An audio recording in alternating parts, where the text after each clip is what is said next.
Bismillahirrahmanirrahim. Alhamdulillahirrabbilalamin. Wassalatu wassalamu ala ashrafil anbiya'i wal mursalin. Wa ala alihi wa sahbihi ajma'in. Assalamualaikum warahmatullahi wabarakatuh.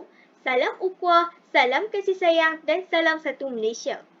Warga Dewan sekalian, bersyukur kita kehadrat Allah Subhanahu Wa Taala kerana dengan izin serta limpah kurnia daripadanya, dapat kita bertemu lagi dalam gelanggang forum pada hari ini bersama saya, Ustazah Aisyah pada hari yang berbahagia.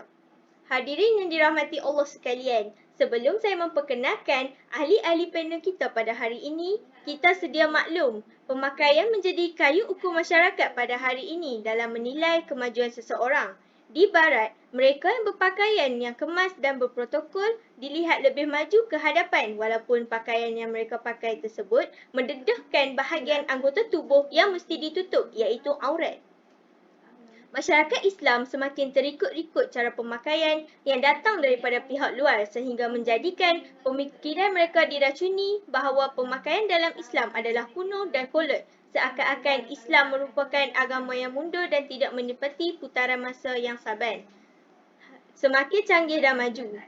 Jadi, apakah maksud aurat dengan lebih mendalam dan punca umat Islam generasi kini tidak menutup aurat? Persoalan ini ialah kunci utama forum yang ingin kita gunakan sebagai pembuka pintu-pintu pembicaraan kita dengan lebih mendalam. Sebelum mengupas tajuk ini dengan lebih mendalam, terlebih dahulu, mari kita berkenalan dengan 3 orang ahli panel kita pada hari ini. Jangan ragu, jangan risau kerana warga Dewan sememangnya tidak asing lagi dengan panel-panel kita pada hari ini. Ahli panel pertama iaitu Ustazah Nurul Izzati yang merupakan guru pendidikan agama Islam. Cik Saudari, apa khabar? Alhamdulillah baik. Selepas itu, kita ada ahli panel kedua, cantik berbaju kurung, Cik Atikah yang merupakan bekas model yang telah berhijrah. Cik Saudari, apa khabar? Khabar baik, Alhamdulillah. Seterusnya, di hujung sana, nampak pemalu tapi petah berkata-kata, Profesor Nurhani yang merupakan Profesor Universiti Malaya. Profesor Nurhani, apa khabar? Alhamdulillah baik. Bagaimana pula dengan Cik Moderator? Alhamdulillah, syukur kepada Allah, baik-baik sahaja. Jadi, aurat dari segi bahasa ialah keaiban, manakala dari segi istilah merupakan bahagian-bahagian tertentu pada tubuh manusia yang wajib ditutup. Aurat bermaksud bahagian-bahagian tertentu yang wajib dilindungi daripada pandangan ajnabi. Kerana perbuatan tersebut dianggap suatu yang mengaibkan di sisi agama Islam. Aurat melambangkan sesuatu bahagian dari anggota badan sama ada lelaki ataupun perempuan yang haram dibuka atau dipamerkan. Dalam erti kata lain, sesuatu anggota badan yang wajib ditutup dan disembunyikan dan haram orang bukan mahram melihatnya. Menutup aurat adalah wajib ke atas setiap Muslim, tidak kira lelaki atau perempuan. Kewajipan menutup aurat ini berdasarkan daripada dalil-dalil daripada Al-Quran dan Hadis. Wahai anak-anak Adam, sesungguhnya kami telah menurunkan kepada kamu bahan-bahan untuk pakaian menutup aurat kamu dan pakaian perhiasan dan pakaian yang berupa takwa. Itulah yang sebaik-baiknya. Yang demikian itu adalah dari tanda-tanda limpah kurnia Allah dan rahmatnya kepada hamba-hambanya, supaya mereka mengenang dan bersyukur. Surah Al-A'raf ayat 26. Dalam Islam, hamba Allah dilarang memakai pakaian yang mengubah fitrah jantina. Pemakaian lelaki tidak boleh menyerupai pemakaian wanita dan begitu juga sebaliknya. Lelaki yang menyerupai wanita serta wanita yang menyerupai lelaki walau dari sudut pemakaian juga termaksud dalam dosa besar, malah ia dilaknat oleh Allah Subhanahu Wa Taala dan Rasulnya. Perkara ini kerana berlawanan dengan fitrah manusia serta dianggap tidak meredai dengan ketentuan asal yang dicipta oleh Allah Subhanahu Wa Taala baginya. Abu Hurairah radhiyallahu anhu meriwayatkan bahawa Rasulullah sallallahu alaihi wasallam melaknat lelaki yang memakai pakaian wanita dan juga wanita yang memakai pakaian lelaki. Sebelum saya menyimpang dengan lebih jauh, saya ingin menanyakan kepada Ustazah Izzati, apakah punca umat Islam tidak menutup aurat?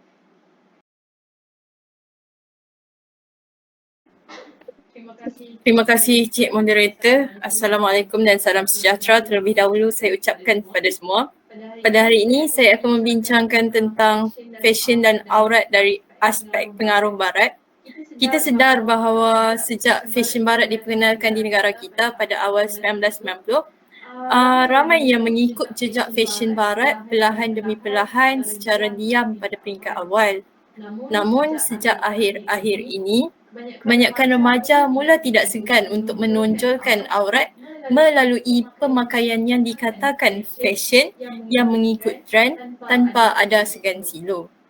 Maka inilah yang disebutkan oleh Rasulullah SAW dalam hadisnya yang diriwayatkan oleh Uqbah bin Amru al-Ansari yang bermaksud, apabila seseorang tersebut sudah hilang akan sifat malunya, maka lakukanlah apa yang dia suka. Riwayat Al-Bukhari. Termasuk dalam hadis di atas ialah wanita yang hilang sifat malunya kerana sanggup berpakaian seksi dan ketat demi mengikut peredaran zaman. Begitu juga dengan lelaki Muslim yang sanggup mengetepikan pemakaian yang lebih Islamik dengan cuba berpakaian menyerupai sesuatu bangsa dan memakai pakaian yang menunjukkan aurat kerana beranggapan pemakaian sesuatu bangsa tersebut lebih terkehadapan. Inilah yang dikatakan masyarakat Islam yang mengalami krisis identiti kerana mencari identiti yang selainnya, sedangkan dalam Islam, pemakaian yang diajarkan menggambarkan identiti seorang Muslim atau Muslimah. Pegangan kepada agama masing-masing menjadi berkurangan di mana mereka lebih suka melanggar peraturan-peraturan agama dengan sesuka hati tanpa rasa bersalah. Ini kerana mereka melihat fashion-fashion yang dipakai oleh artis terkenal di dalam media sosial dan membuatkan mereka ingin meniru gaya atau fashion tersebut untuk lebih nampak selari dengan peredaran zaman dan lebih dikenali sebagai up to date. Secara umum, fashion akan dikaitkan dengan baju dan pakaian. Kesinambungannya, dunia fashion yang memperkebabkan remaja kita terkandas dalam kancah kealpaan tanggungjawab.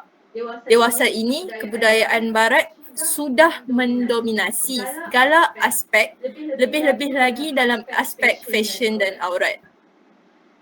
Peradaban barat kini telah menguasai dunia.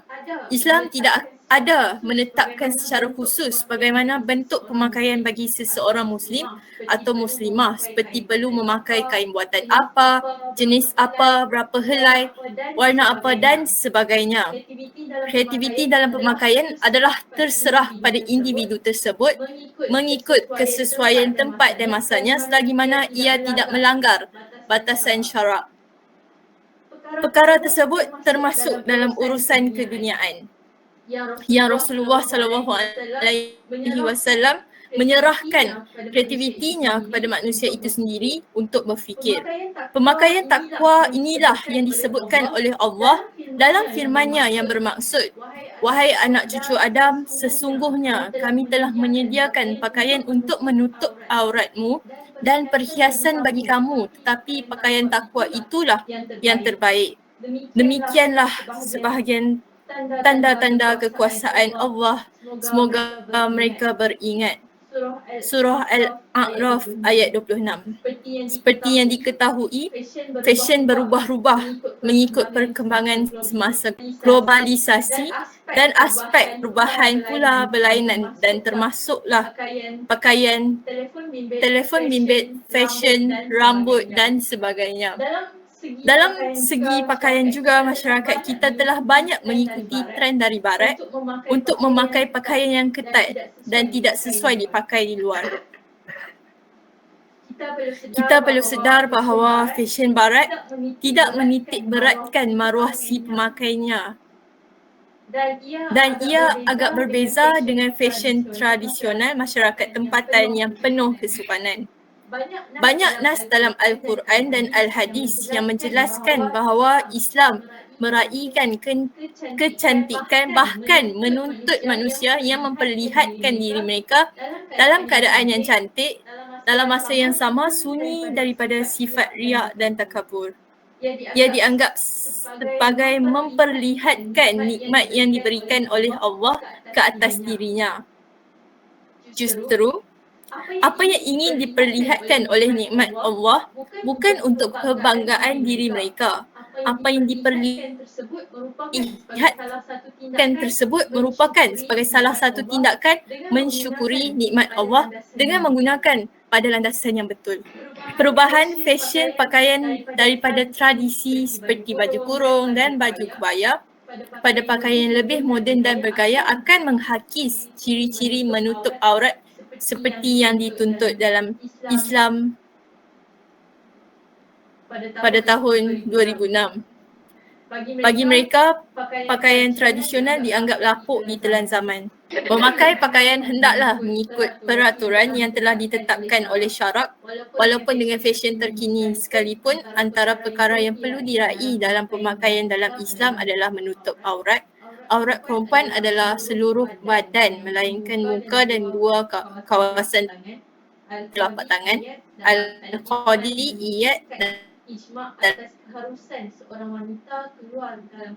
seorang wanita keluar dalam keadaan terbuka wajahnya, manakala wajib ke atas lelaki menundukkan pandangannya. Antara ulama selain Al-Qadi, Iyad, sabda Rasulullah yang bermaksud dua kategori penghuni neraka yang belum pernah aku melihatnya lagi ialah satu kaum yang memegang pemukul seperti ekor lembu dan wanita-wanita yang berpakaian tetapi bertelanjang, iaitu mereka memakai pakaian tetapi tidak menutup keseluruhan aurat. Mereka cenderung untuk tidak mentaati Allah Ta'ala dan mempengaruhi orang lain daripada mentaati Allah. Dengan kata lain, mereka mengajak-ajak lelaki melakukan zina, mempunyai sanggul seperti bonggol unta, dan mereka tidak akan masuk syurga serta tidak akan menghidu baunya walaupun bau syurga itu mampu untuk dihidu sejauh perjalanan tertentu. Hadis riwayat Muslim. Seterusnya, aurat hendaklah ditutup keseluruhannya, tidak boleh menutup sebahagiannya, manakala sebahagian yang lain pula didedahkan, bahkan haram melakukan perkara tersebut. Dengan berakhirnya hujah saya sebentar tadi, saya akan mengembalikan kepada Cik Moderator. Sekian, terima kasih. Wabillahi taufiq wal hidayah. Wassalamualaikum warahmatullahi wabarakatuh. Terima kasih kepada panel pertama kita atas punca umat Islam tidak menutup aurat yang utuh lagi berisi. Sebentar tadi, panel pertama ada menyatakan bahawa umat Islam tidak menutup aurat kerana pengaruh barat, di mana seperti yang kita tahu, remaja mempunyai rasa ingin mencuba perkara baharu. Jadi dengan teknologi terkini, remaja mudah terpengaruh dengan fashion-fashion yang dipamerkan di barat. Justru, saya ingin menanyakan soalan kepada ahli panel kedua iaitu Cik Atikah. Apakah kesan pengaruh rakan sebaya yang menyebabkan umat Islam tidak menutup aurat? Terima kasih kepada Ustazah Aisyah iaitu moderator kita pada hari ini. Bismillahirrahmanirrahim. Assalamualaikum warahmatullahi wabarakatuh kepada Ustazah Aisyah dan para panel dan semua yang hadir. Alhamdulillah kita semua masih bernafas di muka bumi ini. Baiklah, sebenarnya latar belakang keluarga, suasana di sekolah dan persekitaran mempengaruhi tindakan para wanita untuk tidak menjaga kehormatan diri. Kesan-kesan yang mempengaruhi cara pemakaian seseorang itu adalah melalui pengaruh rakan sebaya. Sebagai contohnya, para gadis di luar sana yang mudah terpengaruh dengan rakan sebaya. Hal ini kerana rakan sebaya ialah orang yang rapat dengan mereka apabila di sekolah. Misalnya, para gadis juga mudah terjebak dengan rakan-rakan mereka yang tidak menutup aurat. Mereka mula terikut dan terdedah dengan gaya serta cara pemakaian menjadi trend pada zaman sekarang. Hal ini menimbulkan perasaan ingin mencuba apabila melihat rakan mereka yang tidak menutup aurat dengan sempurna. Sebagai contoh, mereka merasa diri kelihatan lebih cantik apabila tidak memakai tudung dengan menayang rambut yang digayakan dengan pelbagai gaya. Maksud daripada surah An-Nur ayat 31, Maksudnya, dan hendaklah mereka menutupkan kain yang dipakai untuk menutup kepala, iaitu tudung, ke dadanya, dan janganlah menampakkan perhiasannya kecuali kepada suami mereka atau ayah mereka atau ayah suami mereka atau anak-anak lelaki mereka atau anak-anak lelaki suami mereka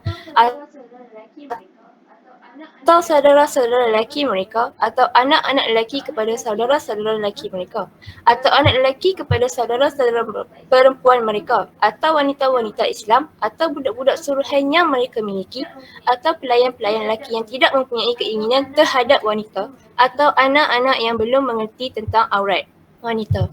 Ayat di atas menjelaskan bahawa seorang wanita wajib untuk menahan pandangan dan menjaga kemaluannya. Mereka diperintahkan untuk menutup kain di bahagian dada, maksudnya bertudung menutupi dada dan bukan menyingkatkannya untuk fashion kerana orang lelaki biasanya sangat bernafsu melihat bahagian dada ini. Na'udzubillahi min zalik.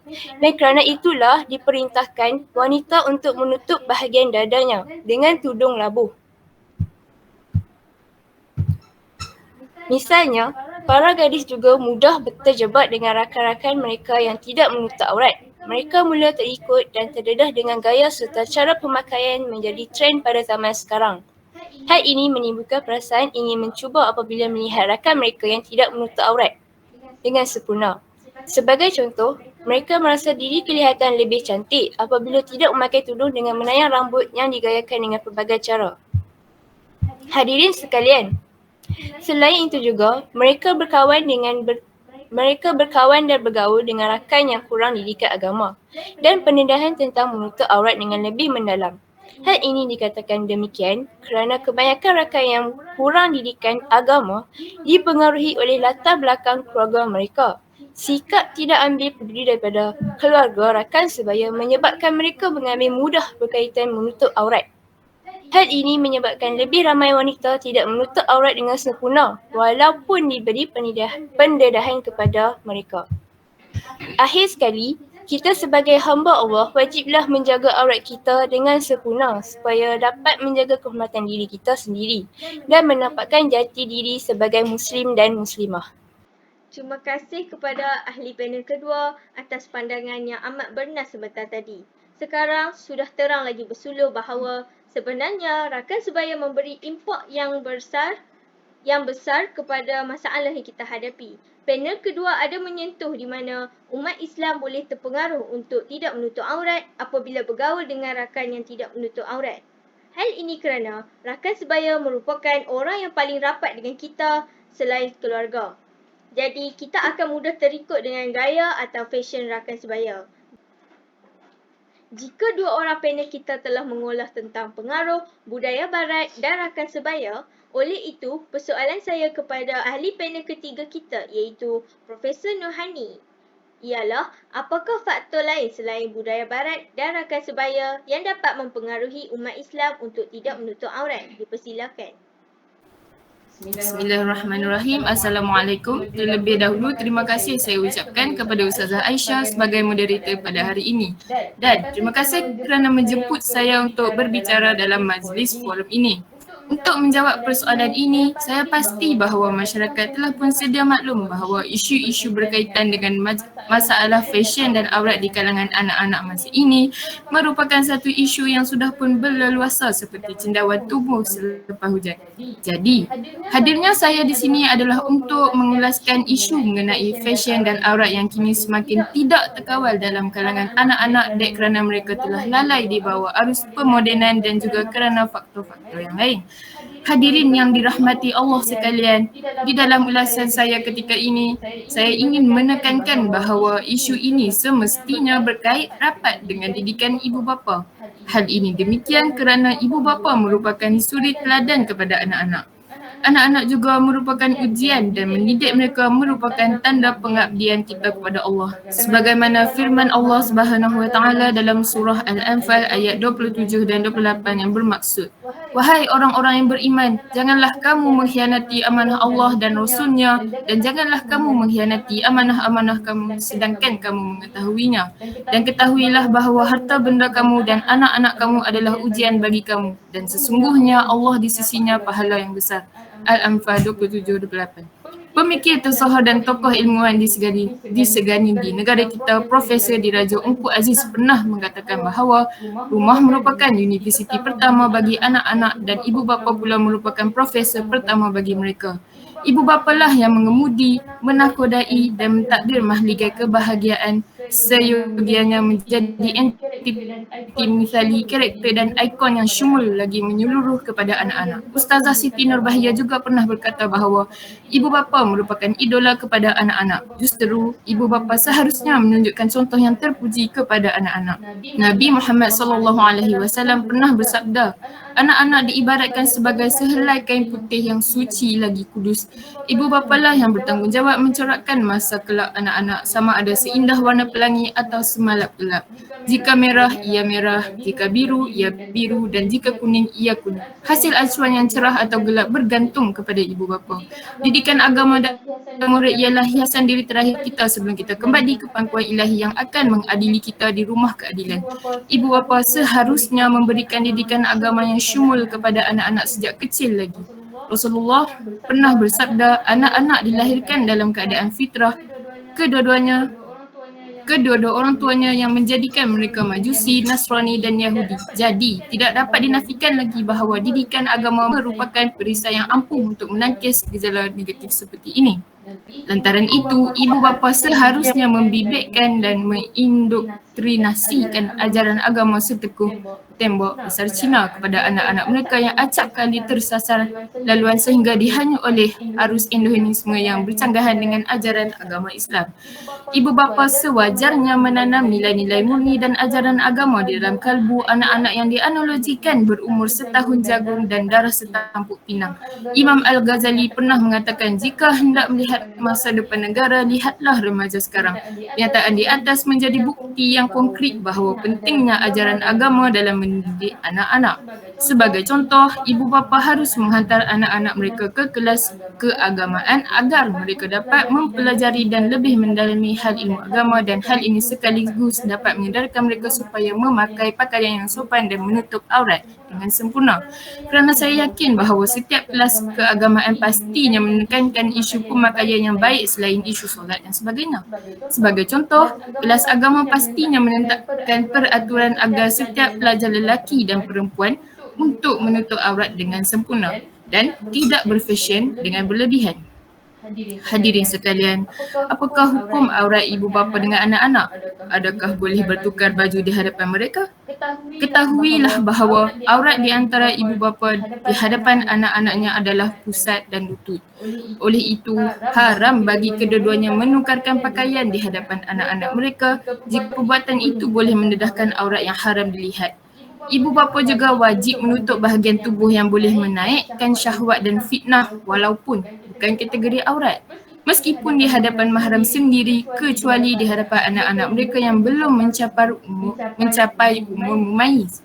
Suka saya mengingatkan hadirin sekalian agar sentiasa menjaga batasan aurat bersama anak-anak kerana anak-anak akan mengikuti segala perbuatan ibu bapa mereka. Hadirin yang dirahmati Allah sekalian, ingatlah 1000 mancis belum tentu dapat menerangi kehidupan anda selama-lamanya. Malah didikan agama yang sempurna akan menerangi kehidupan anda sepanjang hayat. Seperti kata-kata sahabat Rasulullah SAW tentang penilaian baik masyarakat muslimin adalah baik pada Allah Subhanahu Wa Taala, dan sebaliknya jika penilaian buruk maka buruklah bagi Allah Subhanahu Wa Taala. Suatu hakikat yang tidak boleh diketepikan ialah ibu bapa wajar mentarbiah, mendidik dan menerapkan tentang fashion dan aurat dalam jiwa anak-anak sejak bangku prasekolah lagi. Bak kata pepatah, melentur buluh biarlah dari rebungnya. Sewaktu anak-anak masih kecil, mereka sangat mematuhi kata-kata dan nasihat ibu bapa. Oleh itu, ibu bapa mudah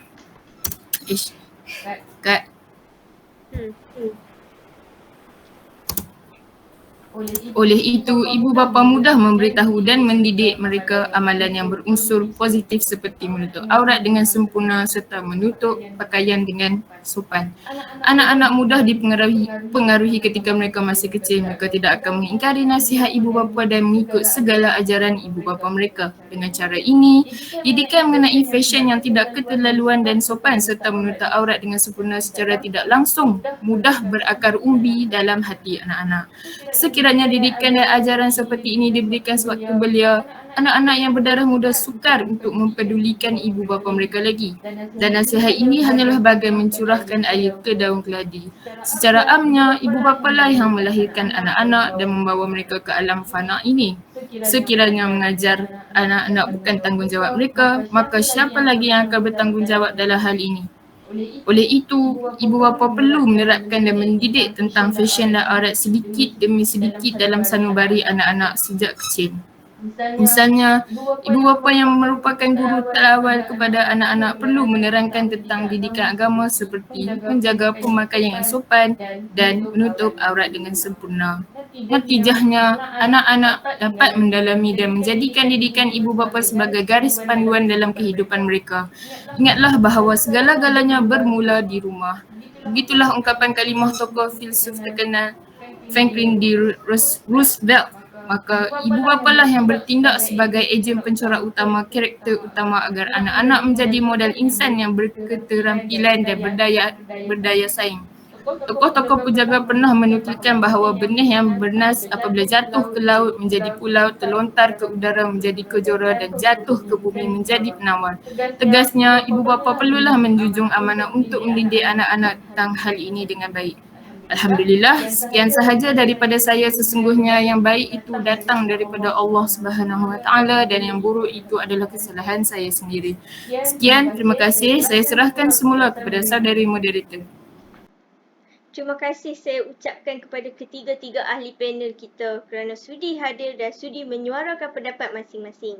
Moga apa yang kita dapat hari ini tidaklah sekadar masuk telinga kanan, keluar telinga kiri.